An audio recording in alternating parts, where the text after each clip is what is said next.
ഇന്നത്തെ നമ്മുടെ വീഡിയോ എന്ന് പറയണത് ഉണ്ണിയുടെ ചോറൂണാണ് കേട്ടോ. ഇപ്പോൾ ഓൾറെഡി നമ്മൾ ഗുരുവായൂർ അമ്പലത്തിൽ പോയിട്ട് ചോറ് കൊടുത്തിട്ടുള്ള വീഡിയോ ഞാൻ അപ്ലോഡ് ചെയ്തിട്ടുണ്ടായിരുന്നു. പിന്നെ നമുക്ക് നമ്മുടെ തറവാട്ടമ്പലത്തിലും കൂടെ കൊടുക്കണം എന്ന് വെച്ച് കഴിഞ്ഞാൽ കുടുംബക്ഷേത്രത്തിലും കൂടെ. അപ്പോൾ നമ്മൾ തിരുവോണത്തിൻ്റെ അന്ന് അവിടെ കൊടുക്കാമെന്ന് വിചാരിച്ചു. ഇതാണ് നമ്മുടെ അമ്പലത്തിലെ ശാന്തി, അതായത് എൻ്റെ ഹസ്ബൻഡാണ് കേട്ടോ. ഞങ്ങൾ റെഡി ആയിട്ട് നേരത്തെ വന്നു. അപ്പോൾ എല്ലാവരും അവനടുത്ത് ഫോട്ടോ എടുക്കാനും പിള്ളേരവിടെ നിന്ന് കളിക്കണമൊക്കെ ഉണ്ടായിരുന്നു കേട്ടോ. ഇതാണ് കുട്ടിയുടെ വല്യമ്മ, അതായത് എൻ്റെ ഏടത്തി. പിന്നെ ശാന്തിയുടെ പൂജയൊക്കെ കഴിഞ്ഞാലാണ് നമുക്ക് പിന്നെ അവിടെ ചോറ് കൊടുക്കാൻ പറ്റുള്ളൂ. അപ്പോൾ അതുവരെ ഞങ്ങൾ വെയിറ്റ് ചെയ്തു. ഇത് ഓണത്തിൻ്റെ അന്നേ പുറത്തുനിന്ന് കുറച്ച് ആൾക്കാർ വരും. അപ്പോൾ നമ്മുടെ വീട്ടിൽ നമ്മൾ അരിയും തുണികൾ സാധനങ്ങളൊക്കെ അവർക്ക് കൊടുക്കണ ഒരു ചടങ്ങാണ് കേട്ടോ. ഞാൻ ആദ്യമായിട്ടാണ് കാണുന്നത്. ഞങ്ങളവിടെ ഇതൊന്നുമില്ല. ഇതെല്ലാം നമ്മുടെ അച്ഛമ്മമാർ, മോൻ്റെ അച്ഛമ്മമാരൊക്കെയാണ് കേട്ടോ. ഇതാണ് നമ്മുടെ അമ്പലം. ഇതിൻ്റെ ലെഫ്റ്റ് സൈഡിലായിട്ടാണ് നമ്മുടെ വീട് വരാം കേട്ടോ. പിന്നെ എല്ലാവരും റെഡി ആയിട്ട് വന്നു. ഞങ്ങൾ വെയിറ്റ് ചെയ്യാണ്. പിന്നെ അവൻ്റെ കാലൊക്കെ കഴുകിച്ചിട്ട് നമ്മൾ അമ്പലത്തിൻ്റെ ഉള്ളിൽ കയറി, അതായത് പുറത്ത് നടയിൽ വന്നിട്ടിരുന്നു. പിന്നെ ഞാനും കൂടെ കയറിയിട്ട് അവിടെ ഇരുന്നു. അപ്പം നമ്മളിരിക്കുന്ന സമയത്ത് അവിടെ നമ്മളെ ഹെൽപ്പ് ചെയ്യണത്, ശാന്തിയായിട്ട് നിൽക്കുന്നത് ചേട്ടനാണ് കേട്ടോ, അതായത് കുട്ടിയുടെ വല്യച്ഛനാണ്.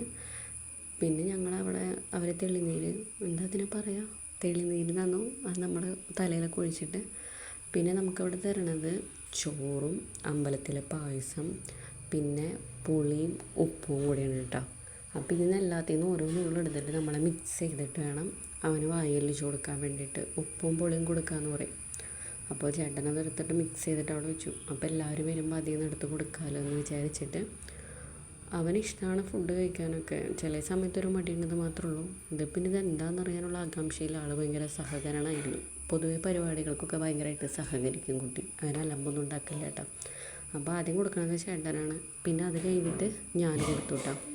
പിന്നെ ഇനി കൊടുക്കണത് അവൻ്റെ അച്ചമ്മയാണ് കൊടുക്കുക. നമ്മൾ അച്ഛനും അമ്മയും കൊടുത്തതിന് ശേഷം അച്ചമ്മ, അച്ചാച്ചൻ, അമ്മൂമ്മ, അപ്പൂപ്പൻ, അങ്ങനെയാണ് കൊടുക്കുക. ഇതാണ് കേട്ടോ എൻ്റെ അമ്മ, അതായത് കുട്ടിയുടെ അച്ചമ്മ. പിന്നെ നമുക്ക് അവിടെ വന്നിട്ടുണ്ടായിരുന്ന എല്ലാവരും കൂടെ മാറി മാറിയിട്ട് കൊടുത്തു. ഇത് കുട്ടിയുടെ അച്ചാച്ചനാണ്, എൻ്റെ ചേട്ടൻ്റെ പാപ്പൻ. പിന്നെ കൊടുക്കണത് വല്യച്ഛൻ കുട്ടിയുടെ. പിന്നെ കൊടുക്കണത് അടുത്തൊരു അച്ചാച്ചനാണ്. പിന്നെ ഉള്ളത് ഒരു അച്ചമ്മയാണ് കേട്ടോ, അതായത് എൻ്റെ അമ്മായി. പിന്നെ ഇത് നമ്മുടെ അച്ചമ്മയാണ്, കുട്ടിയുടെ മുത്തിയമ്മാവ്. പിന്നെ അവൻ്റെ വല്യമ്മ കൊടുത്തു, അതായത് എൻ്റെ ഏടത്തി. പിന്നെ ഒരു അനിയൻ, ഒന്നാമത്തെ അനിയനാണിത്. പിന്നെ വല്യച്ഛൻ. പിന്നെ കൊടുക്കണത് മേമ, അതായത് ഒന്നാമത്തെ പാപ്പൻ്റെ ഭാര്യയാണ് കേട്ടോ. പിന്നെ അവൻ്റെ അമ്മായി, പിന്നെ എൻ്റെ രണ്ടാമത്തെ അനിയൻ, പിന്നെ വേറെ അനിയൻ. പിന്നെ പരിപാടികളൊക്കെ പെട്ടെന്ന് കഴിഞ്ഞു. പിന്നെ ഞങ്ങൾ കുറച്ച് നേരം അവിടെയൊക്കെ നിന്ന് ഫോട്ടോസൊക്കെ എടുത്തു. എല്ലാവരും ഫോട്ടോസ് എടുത്തു. പിന്നെ നമ്മൾ ഫാമിലി ഫോട്ടോസൊക്കെ എടുത്തു. പൊതുവെ ഇവിടെ നല്ല ബാക്ക്ഗ്രൗണ്ടാണ്, നല്ല ഭംഗിയുള്ള ഒരു സ്ഥലമാണ് കേട്ടോ. പക്ഷേ ഇവിടെ ഒന്നും വന്നിരിക്കാനുള്ള സമയം എനിക്ക് കിട്ടാറില്ല. ഇങ്ങനെ നമ്മൾ അമ്പലത്തിലെ പരിപാടി ഉണ്ടാകുമ്പോൾ എല്ലാവരും കൂടെ വരും. അപ്പോൾ ഇങ്ങനെ ഫോട്ടോസും വീഡിയോസൊക്കെ എടുക്കും കേട്ടോ. പിന്നെ ഇത് ഡ്രസ്സ് അവന് കൊടുത്തത് അവൻ്റെ അച്ഛമ്മയാണ്.